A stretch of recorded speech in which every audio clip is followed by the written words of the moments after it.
வணக்கம் அன்பு நண்பர்களே.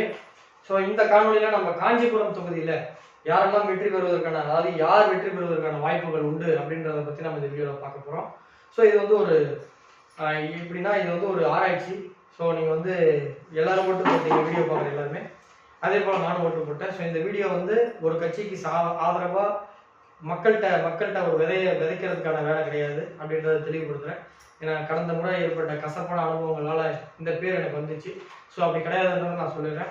ஸோ இந்த தொகுதியில் யார் வெற்றி பெறுவான்றதை நம்ம ஆராய்ச்சி பண்ணியிருக்கோம் ஜோதிட ரீதியாக.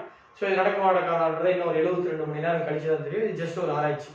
ஸோ இந்த தொகுதியில் முதல்ல காஞ்சிபுரம் தொகுதி பொறுத்த வரைக்கும் சிட்டிங் எம்பியா இருக்கக்கூடிய காஞ்சிபுரத்தை பொறுத்த வரைக்கும் சிட்டிங் எம்பியா இருக்கக்கூடிய ஜி செல்வம் அவர்களுக்கு வாய்ப்பு கொடுத்துருக்காங்க. ஸோ சிட்டிங் எம்பியா இருக்கக்கூடிய காஞ்சிபுரம் தொகுதியை பொறுத்த வரைக்கும் சிட்டிங் எம்பி ஜி செல்வம் அவர்களுக்கு மீண்டும் வாய்ப்பு கொடுத்துருக்காங்க. ஸோ இதில் யாரெல்லாம் நிற்கிறாங்கன்னு பார்க்கும்பொழுது திமுக திராவிட முன்னேற்ற கழகத்தின் சார்பாக ஜி செல்வம் அவர்கள், அனைத்து இந்திய அண்ணா திராவிட முன்னேற்ற கழகத்தின் சார்பாக இ ராஜசேகர் அப்படின்றவர், ஜோதி பாமக பாட்டாளி மக்கள் கட்சி மருத்துவர் ஐயா அவர் கட்சி சார்பாக, பிஜேபி கூட்டணி சார்பாக ஜோதி வெங்கடேசன் அவர்கள் கொடுத்துருக்காங்க. நாம் தமிழர் கட்சி சார்பாக சகோதரர் திரு சந்தோஷ்குமார் அண்ணன் அவர்களுக்கு மை சின்னத்தில் ஒதுக்கியிருக்காங்க. ஸோ இந்த இதில் வந்து நம்ம வெற்றி பெறுவதற்கான வாய்ப்பு யாருக்கெல்லாம் உண்டு அப்படின்னு நம்ம பார்க்கும் பொழுது ஜி செல்வம், இ ராஜசேகர், பாட்டாளி மக்கள் கட்சியில ஜோதி வெங்கடேசன் அவர்கள், இந்த 3 கூட்டணி கட்சிக்கு மட்டும் இந்த 3 கூட்டணி கட்சியினுடைய வேட்பாளருடைய ஜாதகத்தை ஆராய்ச்சி பண்ணும் பொழுது முதல்ல ஜி செல்வம் அவர்கள்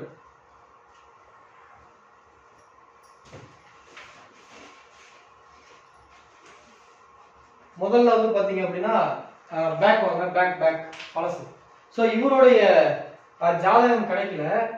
ஆனா இவங்க அஃபிடவிட்ல, அதாவது அவங்க பத்திரப்பதிவு, சாரி வேட்புமனு தாக்கல் பண்ணியிருப்பாங்க பார்த்தீங்களா, பத்திர பிரமாணம் ஃபார்ம் 27, அதில் கிடைச்ச டேட் ஆஃப் பர்த் வச்சு பார்க்கும் பொழுது இவருக்கு இப்போ கோச்சாரம் சிறப்பாக இருக்கு. ஸோ அதனால இவர் சந்தோஷ்குமார் அவர்கள் வந்து பெரிய டஃப் ஃபைட் கொடுப்பாங்கன்னு நினைக்கிறேன். மேபி இந்த இடத்துக்கு ஜோதி வெங்கடேசன் அவர்களை பீட் பண்ணி 3வது இடத்துக்கோ வரதுக்கான வாய்ப்புகள் இந்த தொகுதியில் உண்டு. ஸோ இந்த தொகுதியில் வந்து நாம் தமிழர் கட்சி கொஞ்சம் அவருடைய பர்சனல் ஹோரோஸ்கோப் கோச்சாரம் சிறப்பாக இருக்கு.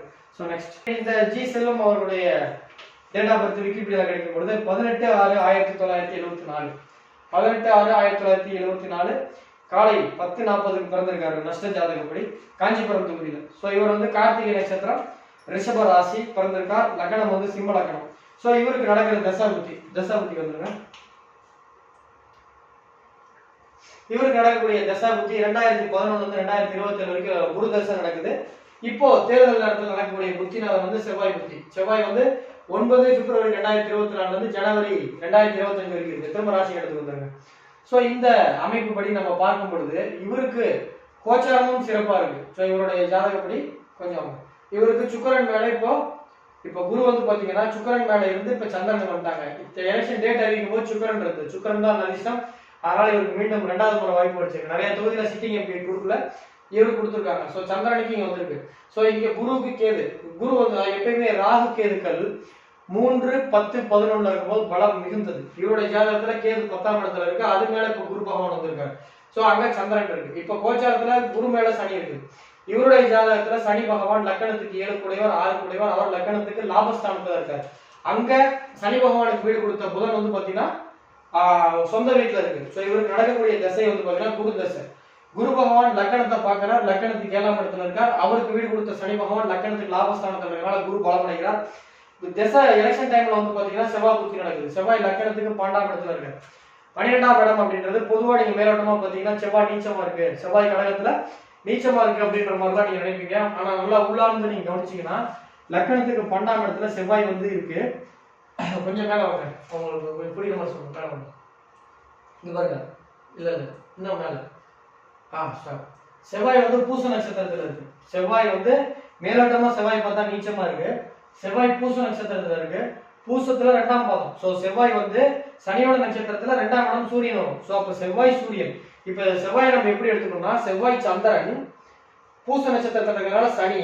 சோ சந்திரன் சனி சூரியன் அப்படின்ற காம்பினேஷன் வரும். இங்க சந்திரன் சனி சூரியன் எப்படி இருக்கு, சந்திரன் லக்கணத்துக்கு 10ல இருக்காரு. எப்பயுமே சந்திரன் வந்து உச்சமா இருக்காரு. சோ இந்த ஜாதகத்துல செவ்வாய்க்கு வீடு கொடுத்த கிரகம் உச்சமா இருக்கிறதுனால நீச பங்கம் அடையுது. சோ மேலட்டமா பார்த்தா செவ்வாய் நீசம், ஆனா செவ்வாய்க்கு வீடு கொடுத்த சந்திரன் லக்னத்துக்கு 10ல உச்சமா அடைகிறாரு. அதுவும் பாத்தீங்கன்னா சந்திரன் வந்து கிருத்திகை நட்சத்திரம் சூரியனோட நட்சத்திரத்துல இருக்காரு. இந்த செவ்வாயும் சனியோட தொடர்பு, சந்திரன் சனி சூரியன். ஏன்னா இங்க பாத்தீங்கன்னா இங்க பாருங்க, செவ்வாய் பூச நட்சத்திரம், சனியோட நட்சத்திரம், சந்திரனுடைய ஆதிபத்தியம், சப்ளாடு சூரியன். சோ இந்த அமைப்பு வருது. செவ்வாய்க்கு வீடு கொடுத்த சந்திரன் வந்து பாத்தீங்க அப்படின்னா உச்சமா இருக்காரு. சோ சந்திரன் உச்சமா இருக்கிறதுனால இந்த செவ்வாய் நீச்ச பங்கம் ஆகுது. மேலோட்டமா பார்த்தா நீச்சம், உள்ள டீடைலா பார்க்கும்போது நீச்ச பங்கம். ரைட். இந்த ஜாதகத்துல பஞ்சமகா புருஷயோகம் என்ன இருக்கு அப்படின்னு பார்க்கும்பொழுது இங்க பாருங்க, குரு பகவான் புதனை பார்க்கிறார். இது பஞ்சமகா புருஷயோகத்துல ஒரு யோகம். குரு பகவான் சனி பகவானை பார்க்கிறார். இது பஞ்சமகா புருஷயோகத்துல ஒரு யோகம். ரைட். அடுத்து சனி பகவான் 3ஆம் பார்வை லக்னத்தை பார்க்கிறார். எப்பயுமே சனி பகவான் லாபஸ்தானத்தில் அமர்ந்தால் லக்கணத்தை பார்ப்பார். இதுல வந்து விசேஷம் என்னன்னா, அந்த குருவை அந்த லக்கணத்தை குருவும் பார்க்குது சனியும் பார்க்குது. சனியும் குருவும் பார்க்கறதுனால சசயோகம் கொண்ட, அதாவது சசயோகம் சனி பகவான் தருகின்றது, அம்சயோகம் குரு பகவான் தருகின்றது, புதன் பத்திர யோகம், சுக்கிரன் வந்து பாத்தீங்கன்னா பத்திர யோகம், புதன் வந்து பாத்தீங்க அப்படின்னா பத்திர யோகம். சோ இது ஒரு யோகத்தை கொடுக்குது. சோ சசயோகம் கொண்ட சனி பகவான் 3ஆம் பார்வையா பார்க்கிறார், அங்க குரு பகவான் பார்க்கிறாரு. சோ அம்சயோகம் சனி கீழே வாங்க, ஃபுல்லா கீழே. ஏன்? ஓகே. சோ கணவா யோகம் அனவா யோகம். நெக்ஸ்ட்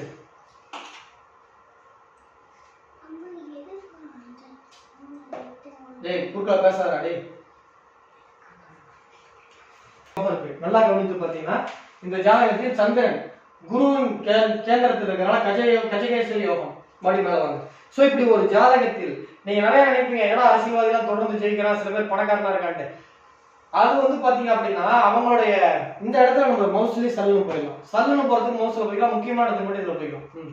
சோ இந்த இடங்கள்ல நம்ம பார்க்கும் பொழுது இந்த ஜாதகத்தில் சசயோகம் வேலை செய்கிறது. இந்த அடிப்படையில் லக்கணத்திற்கு குருவின் பார்வை இருக்கு. கோச்சாரத்திலையும் பாத்தீங்கன்னா சனி பகவான் கோச்சாரத்துல இந்த குரு மேல போறாரு. இந்த ஜாதகத்துல 7ஆம் இடத்தில் திக்பலம் அடைகின்ற சனி பகவான் கோச்சாரத்தில் லக்கணத்துக்கு 7ஆம் இடத்திற்கு சென்று குரு பகவானோட சேர்ந்திருக்காரு.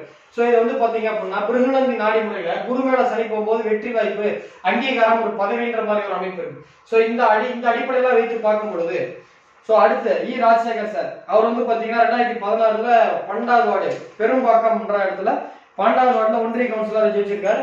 அவருக்கு கோச்சார், அதாவது அவருடைய ஒரிஜினல் ஜாதகம் கிடைக்கல, அவர் அபிடவிட் தாக்கல் பண்ணிருக்காரு. பாத்தீங்களா, அவர் அபிடவிட் தாக்கல் பண்ணக்கூடிய பாத்தீங்கன்னா குரு புத்தி, அது குரு புதன் புத்தி அங்கனம் வந்து குருவா ஓடிட்டு இருக்கு. சோ குரு புதன் வந்து பாத்தீங்கன்னா பகை கிரகங்கள். இது வந்து என்ன சொல்லணும்னா சரியான வார்த்தை காலப்பகை. சோ ஜோதி வெங்கடேசன் அவர்களோட ஜாதகத்தில் பார்க்கும்போது இந்த வெற்றி பெறுவதற்கான பஞ்சமகா புருஷ யோகங்கள் எதுவுமே பெருசா இல்ல. சோ அந்த அடிப்படையில பார்க்கும்போது மீண்டும் ஸ்லைடு வாங்க. சோ இது வந்து ஒரு ஈஸியா ஒரு அறுதி பெரும்பான்மையோட சோ ஒரு பெரிய மார்ஜின்ல வெற்றி பெறுவதற்கான வாய்ப்பு திரு செல்வம் அவர்களுக்கு வெற்றி வாய்ப்பு உண்டு.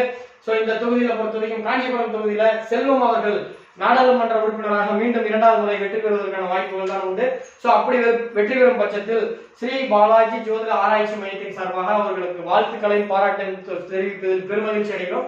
சோ இந்த தொகுதியில என்னுடைய ஜோதிட ரீதியான வாய்ப்பு செல்வம் அவர்கள் பெரிய வாக்கு வித்தியாசங்கள், ஒரு மினிமம் 70,000 மோர் தென் 70,000 வாக்குகளுக்கு மேல் வெற்றி பெறுவார் என்பது மாற்று கருத்து இல்லை. என்னை பொறுத்தவரை ஜோதிட ரீதியாக அப்படி வெற்றி பெறும் பட்சத்தில் அவர்கள் வாழ்த்துக்களும் பாராட்டுகளும் யாருக்கு முன்னாடி நம்ம வந்து ஃபர்ஸ்டா சொல்றதுல பெருமகிழ்ச்சி அடைகிறோம். சோ இந்த தொகுதி மக்கள் யாராவது இருந்தீங்கன்னா அவங்களுக்கு இந்த லிங்கை ஃபார்வர்ட் பண்ணுங்க. முதல் முறையாக இந்த சேனலை பார்க்குறவங்க, இது மாதிரி இந்த சேனலை பார்க்கல அப்படின்னா சப்ஸ்கிரைப் பண்ணுங்க.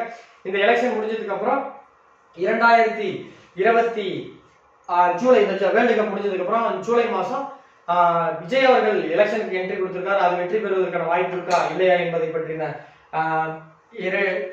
வீடியோ ஒன்று தனியாக நம்ம டீட்டெயிலாக போட போறோம். ஸோ அது கண்டிப்பாக உங்களுக்கு பயனுள்ளதாக இருக்கும், பாருங்க.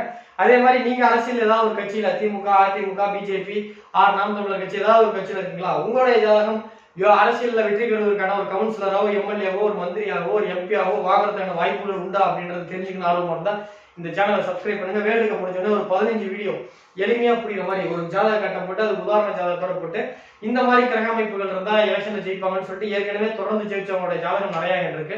அந்த ஜாதகத்தை வச்சு ஒரு வீடியோ போடலான்னு இருக்கேன். சோ அரசியல் சம்பந்தப்பட்ட எந்த கட்சி நபரா இருந்தாலும் சரி இந்த சேனலை சப்ஸ்கிரைப் பண்ணுவீங்க. ஜூலை முடிஞ்சதுக்கு அப்புறம் ஆகஸ்ட் மாசம் அந்த வீடியோ வரும். சோ இந்த சேனலை இது வந்து என்னுடைய கணிப்பு மட்டும்தான். ஸோ தேர்தல் முடிஞ்சாதான் தெரியும். ஸோ இதுல ஏதாவது நீங்க மனசு அப்செட், ஏதாவது ஏடிஎம்கே ஆதரவாளரோ பிஜேபி ஆதரவாளரோ இருந்தீங்கன்னா நீங்க அப்செட் ஆக வேண்டாம். எலெக்ஷன் முடிஞ்சதுக்கு அப்புறம் தான் தெரியும். இது நானும் உங்களை போல ஒரு மனிதன் தானே, என்னுடைய ஹியூமன் எரர் ஆகிறதுக்கான வாய்ப்புகள் உண்டு இல்லை. ஸோ நம்ம உங்களை போல நானும் ஜூன் 4ஆம் தேதி தான் பார்க்க போறேன். ஸோ மீண்டும் அடுத்த காணொலியில் சந்திப்போம். அதே மாதிரி 2026